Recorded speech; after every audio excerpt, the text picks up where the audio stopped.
Thank you very much, Madam Speaker. And if I may be permitted to address the remarks that have been made on the other side. I'm grateful, first of all, to my colleagues on this side who have responded quite comprehensively. The member for San Fernando West, the member for Port of Spain South, who have responded quite comprehensively and make my wind-up comparatively straightforward. In particular, I was encouraged by the institutional memory and recall of the member for San Fernando West, who was able to demonstrate beyond a shadow of a doubt that the quality of the contribution of the Honorable Leader of the Opposition was in the shadows. Because it was quite remarkable to be reminded by the member for San Fernando South that the very terms that the Leader of the Opposition sought to shadow as being some sort of concerns were terms which were in legislation which she brought before this House during her period in government, including her period in the opposition, including her period as Attorney General.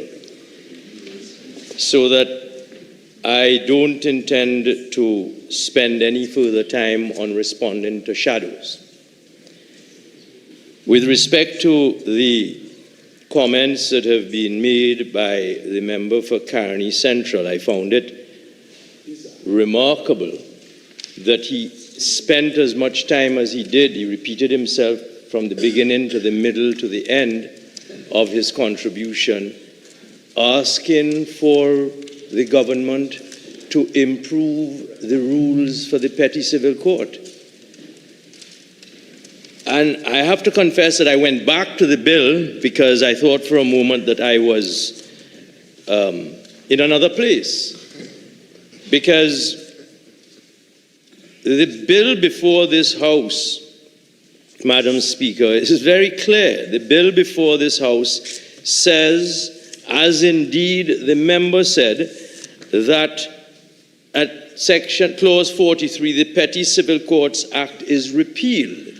So I was at a loss to understand how, in the face of the repeal of the parent legislation, I could be asked to dedicate time and valuable effort towards improving the Petty Civil Court rules. And the member spent time suggesting that the population out there would find itself in a vacuum because in the absence of the improvement of the Petty Civil Court rules and in the face of the repeal of the Petty Civil Court Act, the population out there wouldn't know what to do. But when one reads clause 41 of the bill before the House, it is regrettable to think that in his involved and elaborate attempt at a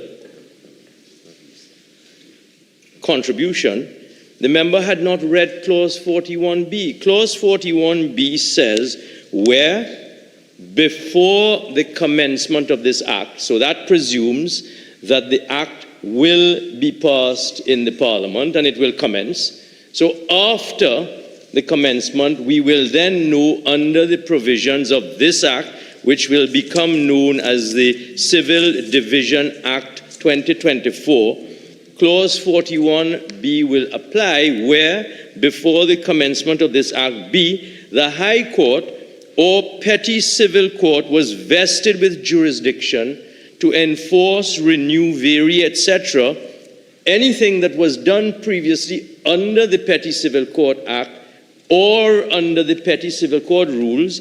This act tells us that the jurisdiction under the Civil Division, under the Civil Court Act 2024, shall be exercisable by the High Court or a small claims court. So there is no vacuum, there is no lacuna. And I really was at a loss to understand where I was or where the honorable member was, because he didn't seem to be addressing what we are here today concentrating on.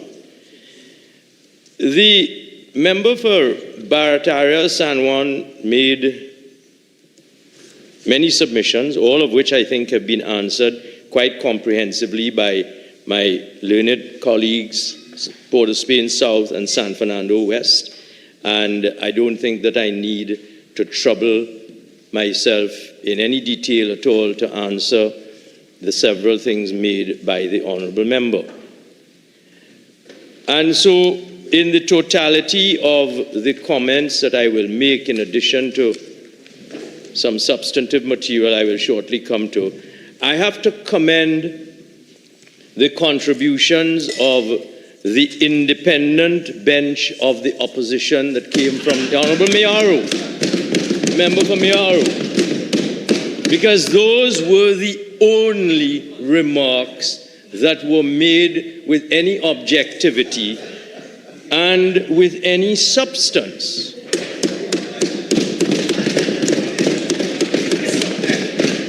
And I will respond first by thanking him for the remarks which he made, because they address legitimate concerns which the listening public and the viewing public would be interested to get clarified. And therefore it enables me in my response to address the task which we are voted in or selected to come to this Parliament to discharge, and that is to assist the public out there when we are passing legislation to understand how it addresses their particular needs.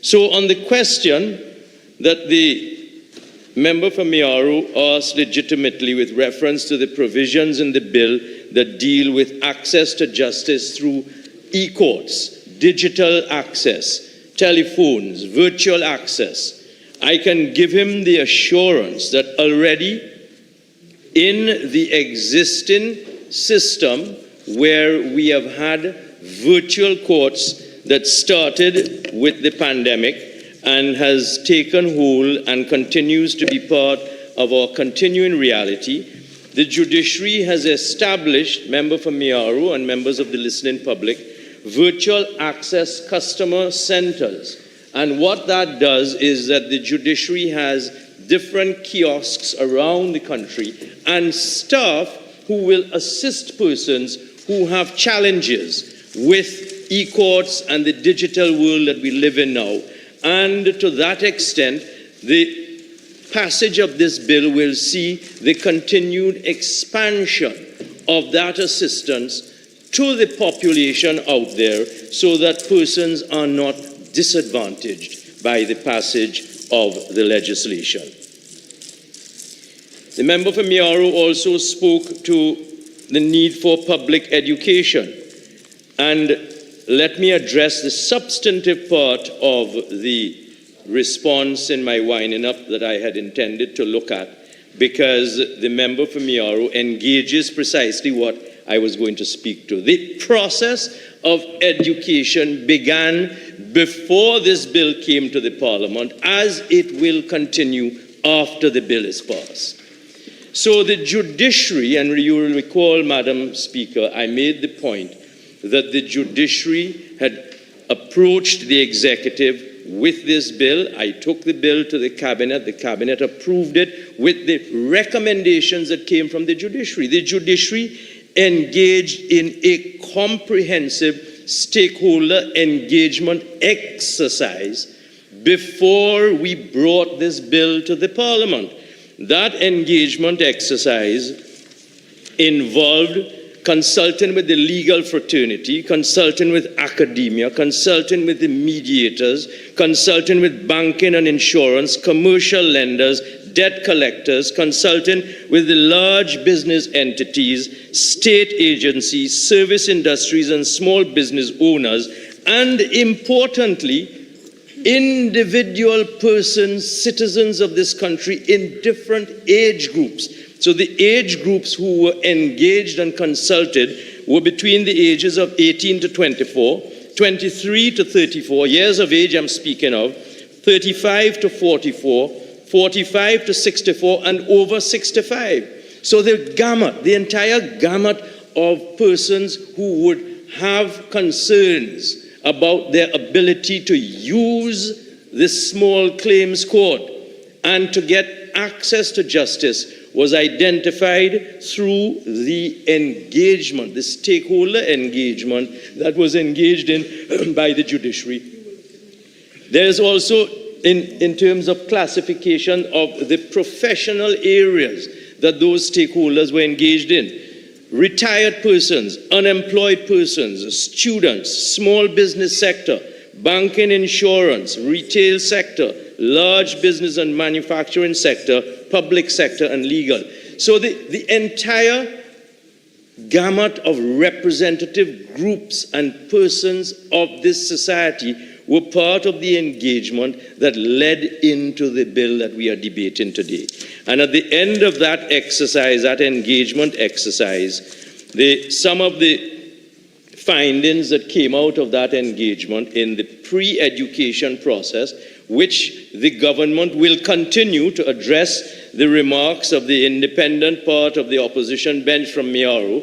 Some of the education that will continue will be to address ease of access, continuing ease of access to the small claims court, because one of the concerns that came out of the consultation was that people complained that there was lack of access to the petty civil court. There was a lack of access to information.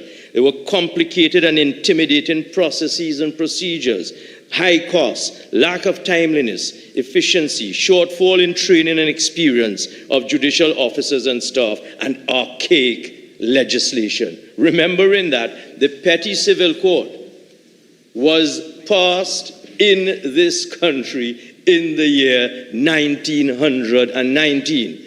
So to think that we could have any self-respecting members of parliament that would suggest that there is something askew or wrong about the passage of this bill to bring the citizens of this country into an access to justice system in their small claim mediation and small claim litigation disputes is testimony to the value that the public will judge at the end of the day.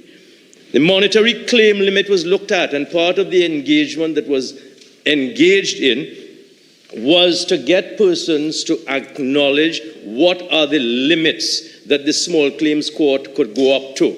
And we've come here, we have the accepted limit of 50,000. We're dealing with that. But there were persons who said, perhaps you want to take it up to 100,000. Now, one of the points that the member from Mearu made is that we will need to keep it under review. And yes, only earlier this week I was in the other place, and I was responding to another opposition member on the Senate bench, the Honorable Senator Mark, who talked about the fact that the government is coming to Parliament so often to bring more and more and more legislation. And I made the point then, as I will make the point now, we come to Parliament with legislation and we return to Parliament with legislation that has already been passed because we are always sensitive to refining the legislation to meet the needs of the public. So we are going to start with the $50,000 limit, and if we find it is working well enough, we already have a pool of respondents who have said, perhaps, given that it's now working so well, you may want to take it up to $100,000. So we will return, and we will not apologize if we return to amend to increase it. It's because it's a working example of access to justice that this government is providing to the citizen.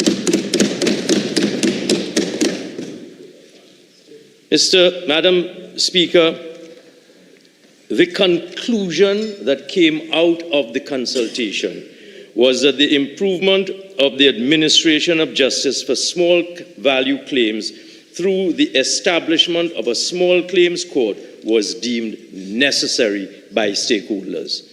We are here to improve access to justice for the small men and the small women. We talk all the while about small and medium industries. Those are the categories of persons that we want to give access to. So that at the end of the day, Madam Speaker, I think that what this government is doing is to be commended, even if I say so myself, and I can dare to say so myself, because, and I dare to say so again, because we are doing it through a process of consultation with the public, and the consultation involves everybody who has been consulted with, as well as working with the judiciary, the point I started with this afternoon, so that we have a better system. There is one small part of the bill that I am going to address at the committee stage, one very small amendment that we will be seeking, and that is that in section 22, that section says the functions and duties of the senior magistracy registrar and clerk of the court, and the magistracy registrar and clerk of the court referred to in section 20. Well, that should say section 20 and 21. So I will be moving for a small amendment at the committee stage. Madam Speaker, I think that I've said enough. I think that my colleagues on this side have said enough. I accept and thank the independent member from Mayaro on the other side for his contribution. And with those few words, I beg to move.